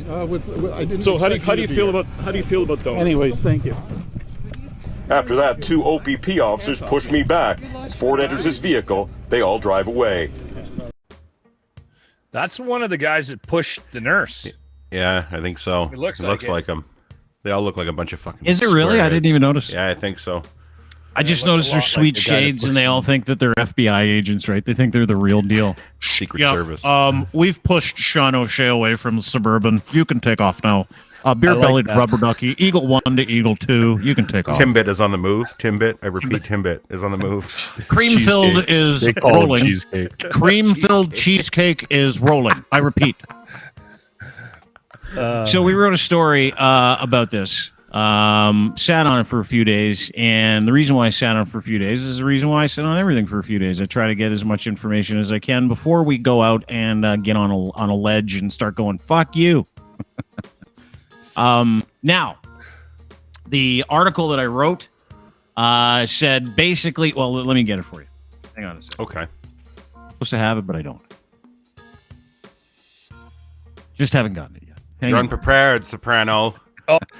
The title of the article was Doug Ford Security roughed up Global News reporter. Global News reporter banned from covering Doug Ford. I use the word banned because in my communication with the people who told me about this from inside the government, who told me that Doug Ford was so fucking angry, he called over to Global and went up one side of them and down the other because Sean O'Shea was sent to go do his job properly, and he did a fucking great job. There are a lot of reporters out there trying to do this, but they can't. After that whole thing happened, he was sent to go and cover the Jacob Hoggard sex trial, like the next day. So no more Doug Ford beat. You're on the Jacob Hoggard sex trial, and I tweeted about it on the 24th. Just like that, Sean is covering the Jacob Hoggard sex trial. Lesson: doing your job for MSM gets you demoted if Premier Dickhead says so. Unreal. Now, I have not spoken with Sean. We don't have a relationship. This information came to me from someone on the other side of this, not Global News' side. Then I got a text this morning from a guy, actually an email from a dude, news director, his name is Mackay Taggart. Good guy, really good guy, who said basically, hey, listen, just so you know, he was not banned from covering Doug Ford, and we're looking forward to using Sean in our coverage of the election. And he wanted me to correct it, said I was passing along disinformation, and well, fuck, I'll put it up. This is what he said. Hope you're well. Just saw the article you posted Sean O'Shea's interview with Doug on Monday. While the video and Sean's reporting speaks for itself, here you go. Wanted to correct the record for misinformation included in your post. Sean is absolutely no way banned or prevented from covering the Ford campaign or the election for Global News. I'm not sure who's trying to use you and your platform to share false information. But the intel they are providing you is entirely off base. Yes, Sean has been reporting on the Hoggard matter, and as he has since the trial began a number of weeks ago, Sean is not a dedicated political reporter, but a senior journalist at Global News, and he gets assigned to a variety of high-profile stories when his skills are required. I encourage you to keep watching Global, as Sean will continue to be a big part of our election coverage. Please let me know if you have any questions or need any more context. Thanks, Mackay Taggart. Who's the news director there. We went back and forth. I like that he got a plug-in for Global. Keep watching super Global. Nice. Keep watching Global. Good for him. Yeah, dude, smart. That's a smart business guy. That's a guy that's like, I'm always getting listeners. I would do the same thing. Keep watching us. Stay tuned. ABC. But we had a really nice exchange. I challenged him. We got another spelling test with a couple of morons next week. I challenged him on whether or not the Ford's office called, and because I have receipts that said not only did he call, he asked them to make sure that Sean was not part of ongoing coverage right now, or just tell him to fuck. Basically, the sentiment was this: tell him to get him the fuck away from me. That was the sentiment from Ford's camp. Now, Mackay was good enough to get back to me and said, indeed, they have had a conversation with the Premier's office, but reiterated in no way did it lead to magically Sean being, going back to covering the Hoggard trial. So listen, take it for what it's worth. I appreciate Mackay. And the other part of this is which is really impressed upon me as I watched Sean try to do the job he gets paid to do. And because Ford's been hiding from everybody, and he's got everybody in his pocket. The last thing, and I have, dude, this is the thing, is I like Mackay, good guy. he's assuming I don't have a bunch of conversations with people in his industry all the time and people that work there. He's got to send that note, though. Oh, totally. And dude, I sent him a nice note back saying, hey, if you see anything that we do that is untoward, let us know. Happy. And he's like, no problem. Happy to give you context. I'm a fan of his. And I like how he handled it. And more people should handle it. But they're just told what to do, right? Like there's this idea going around amongst people who ingest news, that ones that are reporting on the news have a choice, and it's their great idea to go and cover whatever they're covering. It ain't. There's a big board, and they say, this person's going here, this person's going here, this person's going here, this person's going here. And then that person will sit down and get their assignment. It's called an assignment. They'll get an assignment from their assignment editor and say, how are you going to cover it? And they say, here's how you're going to cover it. I feel fucking terrible. Like it dawned on me today as I was going through all this stuff. Because, listen, Globals has to say whatever they have to say to make it look like they're not kneecapping one of their journalists. That's just my opinion, according to every metric that I have. Well, it could be, Dean, it also could be, and I know that Ryan has a theory too, it could be that they're giving him a break. That's stressful. I don't know if Shane O'Shea would want to be putting himself into Sean that type of a situation. No, he digs it. No, this is his bag, man. That's his bag. He really tries. Like, he really tries to do the news. He really tries to report on things that people aren't reporting on. And there's a massive gap in coverage when it comes to the negativity around that piece of shit that's running for the premiership again. That's the truth, dude. And we all know it. And I can tell you this, from the Star to the Sun, all of them are scared of this guy. All of them. Mm-hmm. All of them. The reason why he was taken off Ford's beat is because they're scared of Ford. They say that they aren't, but they have to say that they aren't because they have to give the illusion. And I'm not talking about Global. I'm talking about all of them. They have to give the illusion they do unbiased news. It's not the case. They try. A lot of them try. And then on the receiving end of that, think about this. You're a reporter. You get an assignment to go tell the story that doesn't need to be told or is untowards, or you get sent away from telling a story that you really want to tell that everybody wants to see, like this story. Like, where is this fuck? Where is Captain Cream-Filled fucking Cheesecake? Where is he? Timbit. Been gone. No debates, no nothing. And these reporters are trying to find out. And as soon as they get close to him, they get physically attacked. And on top of it, the people they're trying to report to physically attack them as well because they think that they're in the hands of George Soros. I mean, reporters in this country, and I would go down to the United States to do this too. I had a conversation with Amy Dash from CBS, and she reported on Sandy Hook. She's reporting on this tragedy in Texas and stuff. Like, they get it from both ends and they get it from everywhere. Then they got to report on the negativity as well, right? And this real weird fucking article came out. It was Amanda Connolly did this great thread on an article that was written. It was actually a study from the Canadian Journalism Forum of Violence and Trauma at Carleton University, releasing a major new report benchmarking for the first time mental health in journalists and media workers in Canada. Now, this matters because these people are just doing their job. Culture change in Canadian journalism is here, the report authors say, is key here. This means newsroom change where mental health is a priority, as well as a fundamental shift in the industry's relationships with alcohol. Surprise. A lot of these people are drinking themselves to death. Among the proposed changes, more journalism employers to offer mental health benefits for their teams, eliminate the stigma of talking about mental health in newsrooms, says basically moral injury occurs in newsrooms all the time. Canvassed, 1,251 Canadian journalists took part in the survey. 57% reported difficulty in managing stress and that it's worse than ever. That's what we saw with Sean. 42% reported regularly working on stories of a nature that is typically used to screen identified PTSD cases. Here's where it gets interesting because I have some experience here. 46% of media workers in Canada scored high risk as drinkers, almost double the Canadian average. And I appreciate their honesty. This is a coping mechanism. Drinking is a coping mechanism. And a lot of people in media do it. And they do it because it's part of the culture. When it comes to anxiety rates, 28% of kids have formal diagnosis of anxiety, significantly above the national rate. There's a broad combination of factors going on, including fundamental change to the way our industry functions and a deeply embedded suck-it-up culture in newsrooms. Now, here are the stats. Suck it up, dude. Do you remember hearing that when you were younger and in the business? Suck it up. Everybody gets yelled at. Mental health condition. Now, they broke this down into two different categories. Canadians and then self-reported media people, or just generally Canadians in the media. I want you to look at the difference in the averages. Respondents that said self-reported, they had mental health issues. 69% of self-reported media workers said they had mental health issues, and that number is 28%. Diagnosed.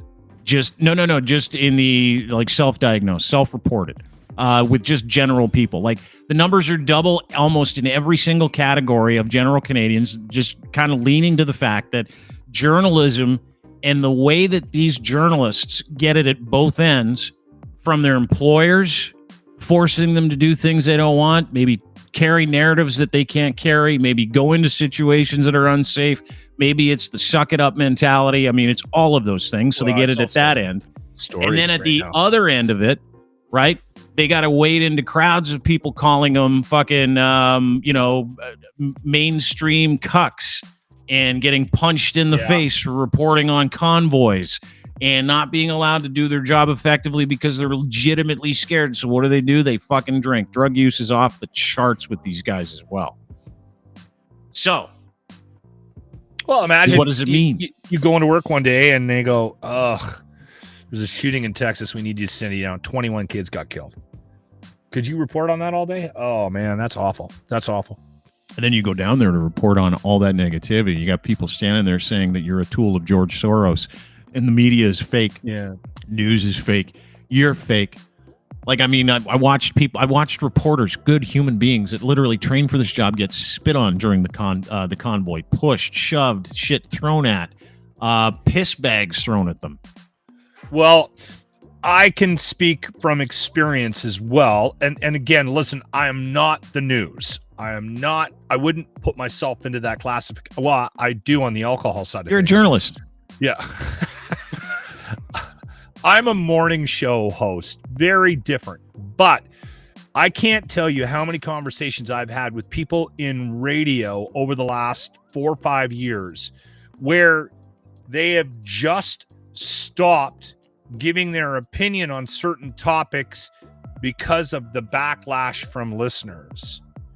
You are berated by people that have alternative opinions now constantly, and people have access to you 24 hours a day, where you start to question your presentation and what you would say about a certain topic. I do it. I'll admit it freely. We avoid certain topics, and we have avoided certain topics because of the reaction that we get. I'm pretty good at compartmentalizing these types of issues, and I can put aside, like, okay, my job is to entertain. We have a very specific goal when we go into the show every morning. Every once in a while, I have to remind myself of those goals because I get in a bad headspace. But for the most part, Jimmy, Grant, and I, we're all on the same page about what it is we're trying to accomplish, right? We use humor quite often to present our position on certain things. And quite often I'll avoid humor altogether, and I will have a rant, whether it's on COVID, whether it's on politics, whether it's on gun issues. And quite often, almost every time, somebody will text or send me a message right away, or that day, or 2 days, 3 days down the road, calling me a fucking asshole, telling me that I have my head up my ass, telling me that I'm an agent of like whatever. Like it's all kinds of weird. And there are a lot of people, and if anybody in the media is listening to this, even if you're just a host of a morning show that plays music and tries to be funny in the mornings to keep people entertained, you're still questioning whether or not you're talking about it. The worst was, you'd think COVID was the worst, but it wasn't. It was the Trump shit. And we're in Canada. I thought Trump was an idiot. And I told people that I thought he was an idiot. And I got like abused by people.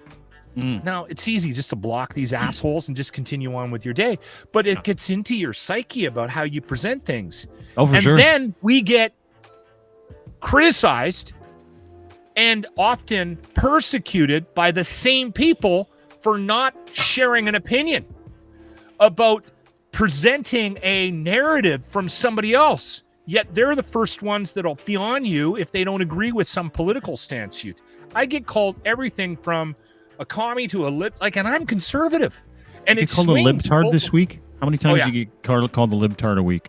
Several, probably. I got called. I had What day is it? death threat this week. Me and like 30 other people, including Doug Ford. We both are on the death threat list from the guys at Holdfast at Peter Burgers. Oh, yeah. Oh, yeah. Yeah, they're going to kill us. Yeah. Just so you know. And we're all liberals, libtards.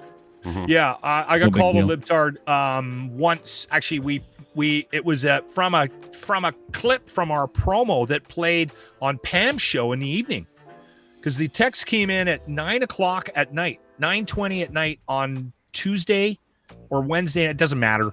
We saw it on the text line. Grant said, "Oh, did you see that one?" And apparently, I'm a libtard, and I'm just like Disney. So I sent him a video link to Hakuna Matata from the Lion King and said, "Good morning." And I did it at 5:00 in the morning. Good. Yeah. So I fight back, but it's stressful. Listen, These and guys I'm gonna, listen. I'm But gonna here's tell the you thing. that I shouldn't be Go ahead. complaining. I get the best job in the world, but it does get into your head. It does. I hate Well, it complaining totally about does. this job. That's all we Can you deal imagine? And you got to freewheel when you do this job at any kind of confident level. You got to have the ability to be able to have that opinion. You got to stay with that opinion. You got to coherently voice your opinion. You got to give receipts in that opinion, and you have to be able to do it. But people will fight that opinion even if it's 100% right. It doesn't matter, and that's what I'm talking about. These journalists are going out there doing work on behalf of organizations that are scared shitless of certain conversations or people, and they're put in harm's way on behalf of that company. They're spit on. They're treated like shit. Like, say what you want. Colin DeMello this week, he got absolutely abused for writing a positive story about Doug Ford or having a positive take on something Doug Ford said in terms of climate change. Now, that to me, and people that I know and like and trust went after this guy. And I actually had to, like, dude, it's not really what you think it is, but I feel sorry for everybody that has to do your job. And it dawned on me when I was watching this. I'm like, oh my God, these guys are told to what to cover, told how to cover it in these appreciation meetings and assignment meetings. And they'll go in there and they'll do this gig, and they probably would like to think for themselves, would like to report on some accountability, would like to hold people accountable. That's the whole idea of the press. And that's probably why they got into it. And so they're handcuffed when they go out the door. Then they walk in the door to these things, and they are being clapped at by, that was the new thing Ford's people are doing. Instead of reporters being allowed to ask questions, everybody claps to drown out their questions. So they can't do their job because the political people they're told to cover are not allowing them to do their job because they're fucking scared shitless because they're all dumber than the next person, and they don't want that to get out. And then you've got the people that are supporting those people, yelling at those reporters, treating them like shit, physically accosting them. I would not, if someone said to me, Dean, we love the cut of your journalistic jib. Come work for us as a journalist. You know what I'd say? No. You fucking insane? Does it come with hazard pay? And does that hazard pay start at like $500,000? Because the people that I saw going to Ottawa, and these were real people trying to do a real fucking job, were physically abused. Yeah. As part of their job description. Physically abused. And a lot of that has to do with the reputation that their bosses and their masters at these different companies have curated for them over the years by doing bad business, by not reporting on things, by getting into bed with guys like Doug Ford. Man, it is probably one of the toughest jobs in the world right now is being a journalist. And I mean that from the bottom of my heart. Those are my thoughts. Well, that and roofing. I'm not gonna. I'm Bull gonna find it milking, very too. hard to Bull defend milking. anybody in the media. I'm sorry. Like, listen, I get it. I understand it, and she's right. There is some anxiety, which probably leads to depression, and this is a tough job. But I'm still 52. I'm still Gen X. I'm still of the suck it up. You Yeah, got to go roof the building. I'm sorry. That's a hard job. that's a real job. I Yeah, can't but get mentally, this- it's yeah, a tough no. job too. Like, no, dude, like Yeah, I get there- it. There's it's physical and there's mentally, mental but- stuff. There are payoffs. Fly into town, shake my hand. I have got the best masturbation hands in the country. They're so soft. I don't even need to use lotion. This is a good fucking gig, man.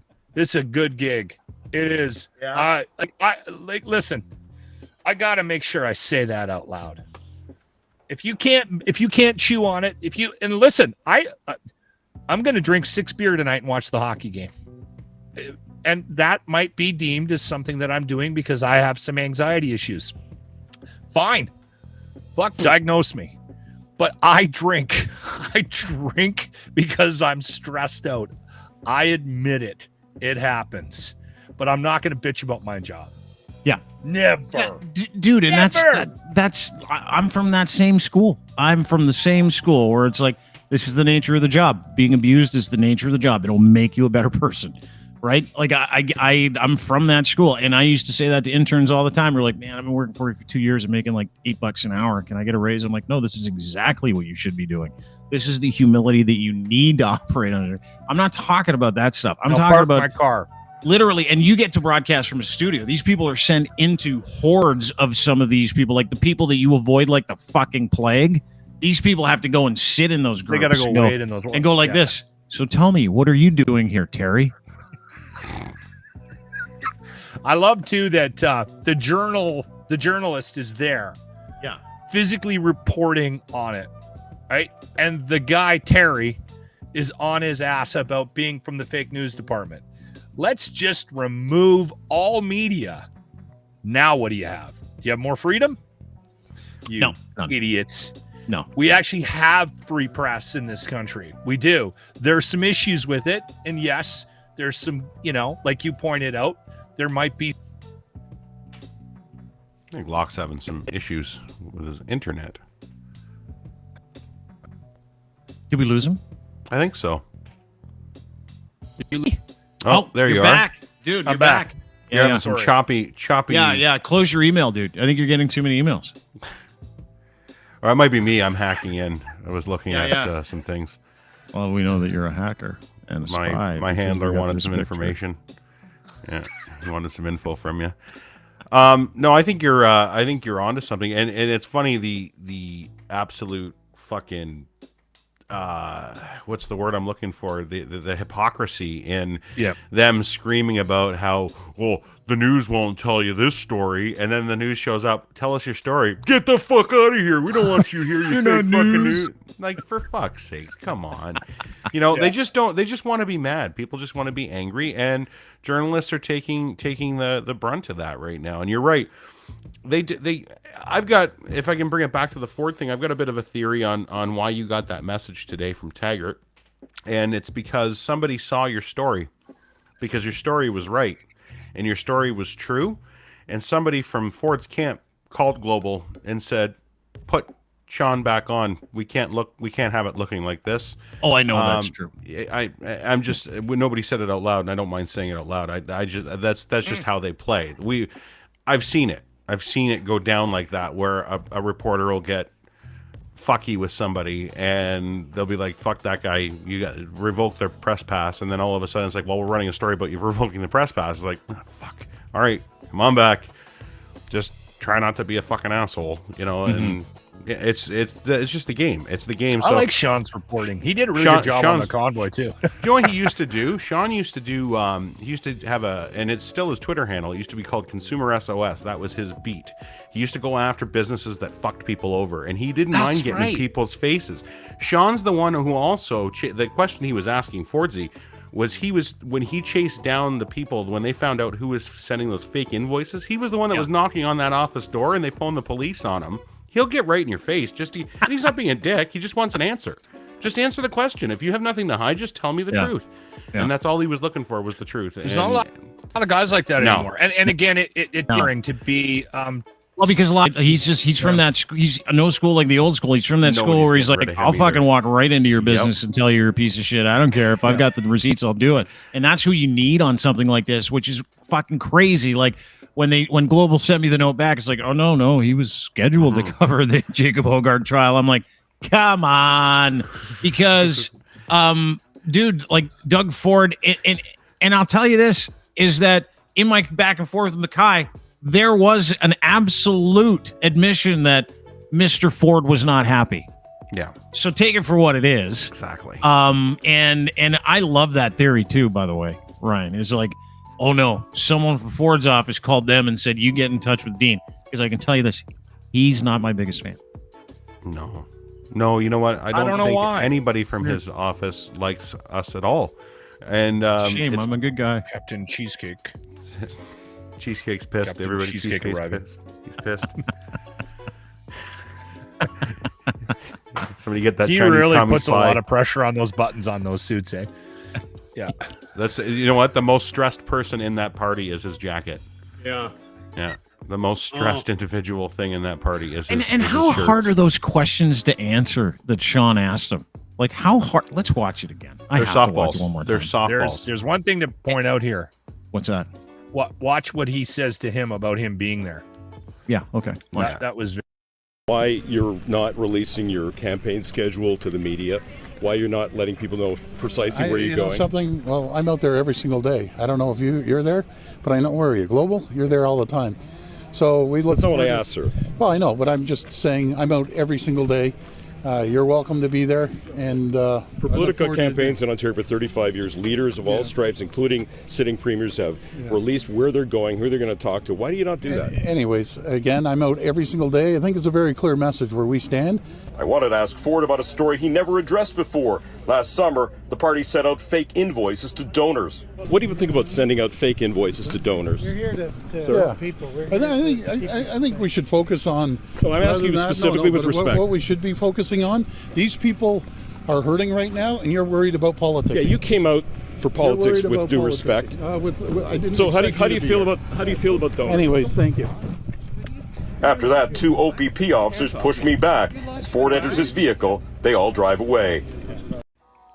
Have you? I didn't expect you to be here. Cheesecake is rolling. Cream-filled cheesecake is rolling. Over. Did you hear that? Did you hear the cop at the end? You to be here. Yeah. Is that what he said? Yeah, because he's afraid of him. I'm telling you. I didn't expect you to be here. Doug said that. It's an admission that he didn't want him there, that he did something to prevent him from being at that event. He's been, I believe he's actually been asked not to return to the Ontario PC campaign office in the past. So they have a history. When he went missing over the summer and nobody could find him, and then he finally just showed up on that. Yeah, and he went on that big tour of the fucking all the fried food joints in fucking Northern Ontario. Remember He's that? gone for like 3 months. We're dying, going, do we wear masks or not? And he's like, I'm at a fish fry. Yeah, and that's all you'd see from him in months. That lady that was advocating for her autistic child that camped in Ford's campaign office parking lot for like, I don't know how many weeks. She was sitting in her van. Yeah. Sean went on the hunt to all the normal locations where Ford would go, asking, anybody seen Doug? Where's Doug Ford? Where's Doug Ford? Like, he's been on his tail for a long time. And there's and you know what? I give Global credit. I do. I give Global credit because they're the only ones doing that. Right, even if they did not take him off the Doug Ford beat, even if Doug did get angry and they just, it's just a coincidence he was gone the next day, all that stuff. Even they deserve credit because, and it kills me to say it, but out of every network, they're the only ones that are trying to follow up and figure out where this guy is. And when they found him, he's fucking snapped, and they're like, "Oh, fucking back off for a minute." Like that's at least my theory, or they were told to back off. But I have it on very good authority. It's a little of column A and a little of column B. Yeah, I think you're right. I think it's we understand you have to do what you're doing, but can you balance it out, reel it back a bit? I'm telling you, I live this. I know that. Those are the calls you will get. You will get those from people. Access. Yeah, exactly. How come no one's calling us other than Global? Well, you notice that nobody calls, but you know what they do? They feed us the information. Oh, there's a reason. That's the reason why, and because they feed you, the spy, the information. They want the story out, but they just can't do it because of, like you say, you'll ruin those. They'll ruin careers. It's political, or it's career suicide for somebody that can't tell, that wants to tell the story but can't. So, yeah, more people need to commit career suicide. That's my theory. I agree. I agree. That's when things change, is when you're willing to commit suicide by telling the truth. That's courage, is it not? Yeah. Like when you want to fucking talk about what courage is, because there is none in media in this country. Like zero courage in media. There are courage in individuals in media, but as institutions, there's none. They're they got the values of serial killers. But I will say this, is that courage is the ability to put yourself in harm's way to do the right thing regardless. And I watched Sean do that. That was courageous. Yep. I don't see any of the media companies doing that. You heard what he said to Fordsy too. He's been doing this for 35 years. That's why he can do this. I don't even think Global would try and stop him, because he's such a staple. And I know we've said that doesn't matter. Sean's kind of different. Sean's got like a cult following. He's a very loved individual. If he ever got fired, I don't know. Maybe he's on his way. Maybe he's taking the road himself to leave and just figures I'll burn the bridge while I'm on my way out. His boss has told me that he's a senior journalist who gets to do whatever he wants. He's not a political reporter. They made sure I knew that. Yeah, good. I think he's earned that, and he's really earned that. He's done the work. You know what I mean? He's done the work for decades. He's done the work. He's one of the guys that you think about people you trust in media, and you don't remember names of anybody anymore, but you trust a guy like him. I trust the stories that come from Sean.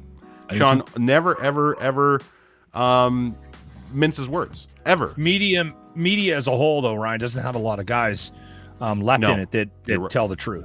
You're right. Or are allowed to. Or allowed to. I get that gets brought up about me a lot, that I tend to say what's on my mind. Mm-hmm. Right? I mean, I'm in a very different position. I'm not reporting the news. But I will quite often say exactly what I feel. And I have people that are shocked at what they hear us say on our show, right? Even if it is sort of masked with some sarcasm or humor around it. But that's the job. You have to be smart about it, right? Mm-hmm. Right.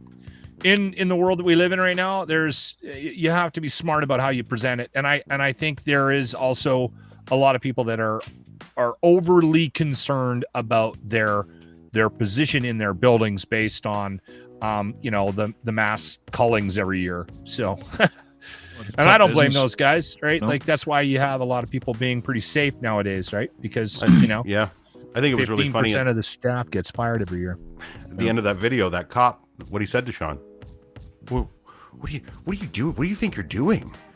He's a reporter asking fucking questions. What are you doing? Questioning a reporter. You're a cop. You know what that guy was doing? Pretending to be an FBI agent. Pretended to be big time. He's like this. I find that amazing. That exchange is unbelievable, isn't it?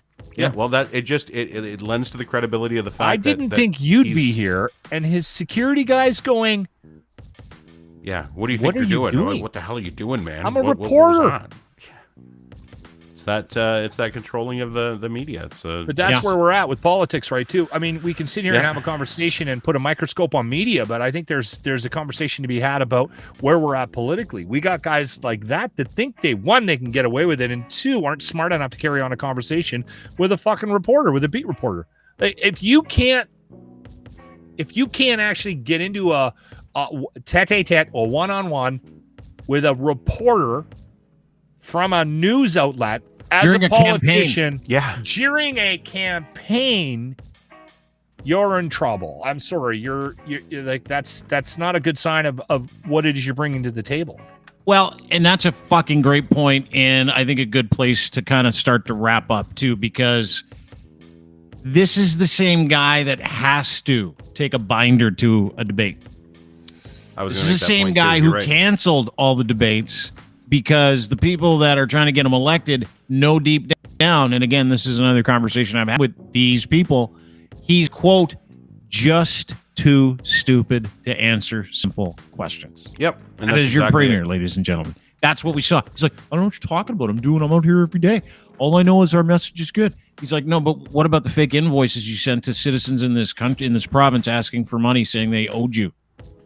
What about, where have you been? What about why this? aren't you Just to releasing answer a the fucking schedule? question. Yeah, why don't you release a schedule about your campaign appearances when for every year for 35 years that I've been working this beat, the premier's done that? Why? Is there a reason? Just ask him. He's like, I don't know what you're talking about. I'm out here every day. He's like Will Ferrell, that first race that he won in Talladega Nights, where he's like, what do I do with my hands? What do I do? And when you get him into a debate with other people, he's like this. Hi, everybody. I have hair. I'm a hair person with hair. I got nice hair. Look at me. Yeah, construction guy. I love the mob. Because that's literally our premier is like the dumbest, hokiest fuck in the world. To the point where I had a conversation with someone the other day. They're like, they really believe he is almost illiterate, doesn't know how to read or write. And I would challenge him. You know what? Here's a challenge, Doug Ford. It's a challenge to you. Spelling bee with Doug Ford. Doug Ford, spelling bee with Dougie. Doug, here's the thing. I'm going to put this out there for you right now. I am challenging you to writing something, a sentence, and putting that writing of a sentence, any sentence you want. Spot has 2 dogs. Sally bounced a ball. That kind of stuff. I want to see your penmanship. I want to see if you can get through it. I want to see if you can just put like Jimmy bought a motorcycle, that kind of stuff on like a foolscap piece of paper. I want to see it because I don't doubt that the premier of this province is an illiterate fuck. How many ends? I don't doubt it. How many? So why does Doug how many nines are in motorcycle again? Yeah. And here we go. You know, like it's so true. Is the K silent in Bob? This smells like the color 9. He's such a tool. He's such a tool. But he is. And you know what? For some reason, again. But he appeals to the people that are just as fucking dumb as him. That's the thing. It's like 50%. He's a useful idiot to the corporations in this province. Construction companies and the theocratic establishment. That's who exactly. Him. That's why he's so, and that's why they love him, because he's an idiot. He is an idiot. Cheesecake. Doug Ford is an idiot, like a qualifiable idiot. I bet you syphilis, so I'm not gonna no, you can't spell it. Danielle brings up a good point. He does know grams and ounces, though. Yeah, he does. Big time. So does his brother. Like that video of his brother just smoking the devil's dick. Remember that? And he's like, I had no idea. I miss Rob. 3 years. I do too. I liked him. I hated him, but I liked him. But he's like, my brother is not a crack addict. One day later, video of him just hauling on a crack pipe going.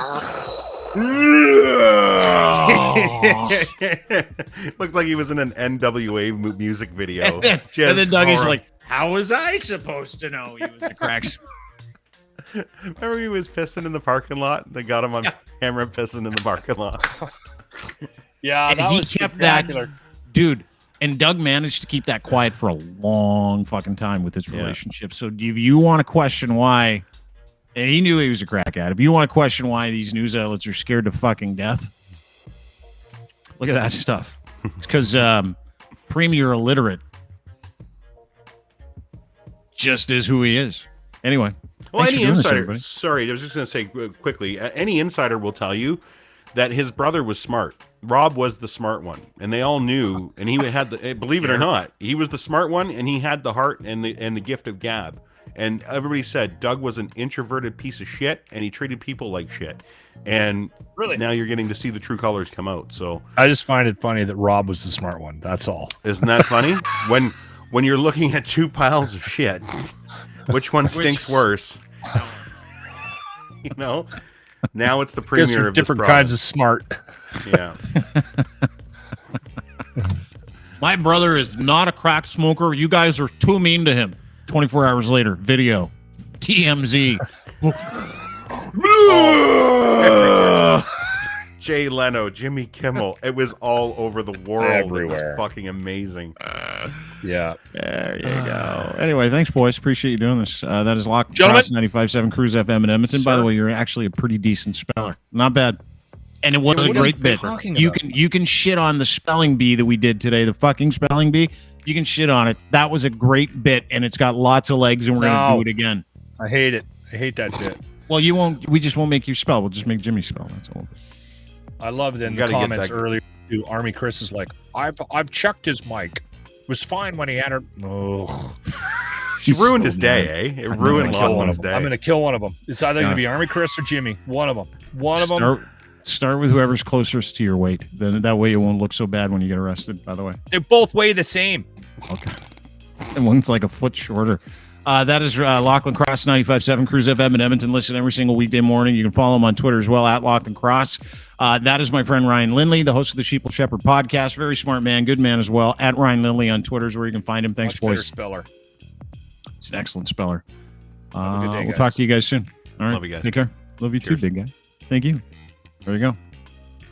We'll take anybody on this show, including a Chinese spy. Have a great day, everybody. Thanks for being part of the show. We appreciate it. Advocate for human beings, not institutions. Okay? It's a really smart thing to do. Advocate for the person, not the institution. Institutions are managed poorly. We're seeing it now. Human beings need a chance. Institutions don't. They can suck my you-know-what. Balls. Have a great day. Don't forget to sign up for our newsletter, DeanBlundell.com. Thanks to our sponsors and friends over at Easy Auto Financial, making it easy for you to get in a car. They want to get you your financing, and they're ninjas at it. Doesn't matter what your credit rating looks like. There's no obligation. They do not charge you if you're looking to finance a new vehicle. EasyAutoFinancial.ca. They're your friends. Go check them out today.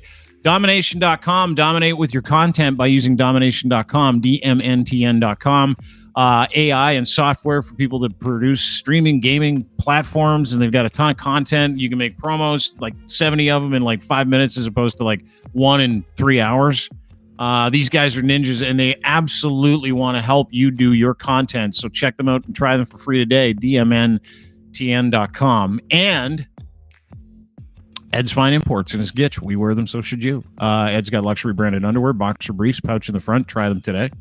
And if you order from Ed today, he'll use promo code GITCH3 and he'll send you a free pair of underwear. Clothing for men and boys, massive online store, but the Gitch are the balls. So make sure you get yourself a few pairs and order them today from edsfineimports.com. Boxer briefs, pouch in the front. Can't go wrong. Have a wonderful day, everybody. And I meant what I said. I feel sorry for journalists. I do. You should too. Not overly sorry. It's not like one of those things where you're like, oh, my heart goes out to you. I mean, they still chose it. And they have a choice. Do the job or not. But the way that the environment is today and how they get it at both ends, I feel sorry for you. And I mean that. Have a great day. Talk to you soon. Bye.